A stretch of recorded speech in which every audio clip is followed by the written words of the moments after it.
കഴിഞ്ഞ ദിവസത്തെ കല്യാണ വീഡിയോയുടെ പാർട്ട് 2 ആണ് ഇട്ടത്. അത് കഴിഞ്ഞ് ഞങ്ങൾ നേരെ സദ്യ കഴിക്കാനാണ് പോയത്. കോഴിക്കോട് സദ്യ കിട്ടാത്തോണ്ടാണ് ഇവൻ ഇവിടെ വന്നിരിക്കണേന്ന് പറഞ്ഞാൽ നിങ്ങൾ വിശ്വസിക്കുമോ? വിശ്വസിക്കണം. ഇവനെ പേടിച്ച് കോഴിക്കോട് കല്യാണമൊന്നും നടക്കണില്ല എന്നാണ് ഞാൻ അറിഞ്ഞത്. ഇത് ഞങ്ങളുടെ ഗോപിക്കുട്ടൻ. കണ്ട ഒരു പെങ്കൊച്ച് സെറ്റായപ്പോ തന്നെ ചെക്കന്റെ രൂപം മാറിയത് കണ്ട നിങ്ങൾ. ഞങ്ങളുടെ അതിമാരകമായിട്ടുള്ള കഴിപ്പ് കണ്ടിട്ട് ആ ചേച്ചിമാരിനി ചോറ് തരത്തില്ല എന്ന് വരെ പറഞ്ഞു.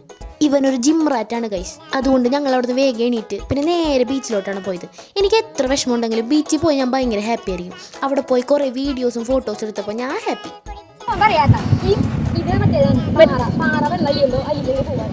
തള്ളി മറിക്കണ കേട്ട് കഴിഞ്ഞാൽ ആ പാറ കഷ്ണം വരെ പിടിഞ്ഞു പൊളിഞ്ഞ് താഴെ വീഴും. അത് കഴിഞ്ഞപ്പോൾ ഒരാൾ വന്ന് പിന്നെ ഇരുന്ന് കുറച്ച് കഴിഞ്ഞപ്പോൾ അവിടെ കിടന്നടാ. രാത്രിയായപ്പോൾ ഞങ്ങളുടെ കൊതിയെന്നോണം കേട്ട് പേടിച്ചിട്ടാന്ന് തോന്നുന്നുണ്ട്. ആള് വേഗം അവിടെ നിന്ന് സ്കൂട്ടായി. പോവാൻ വലിയ താല്പര്യമൊന്നും ഇല്ലെങ്കിലും ഞങ്ങളൊരു ചായയൊക്കെ കുടിച്ച് പിരിയാൻ തീരുമാനിച്ചു. അവിടെ ചെന്നപ്പോൾ കൺഫ്യൂഷൻ ഏത് കടി എടുക്കണം നീ. അപ്പോൾ ഇതാണ് എൻ്റെ പ്രിയപ്പെട്ട കൂട്ടുകാർ.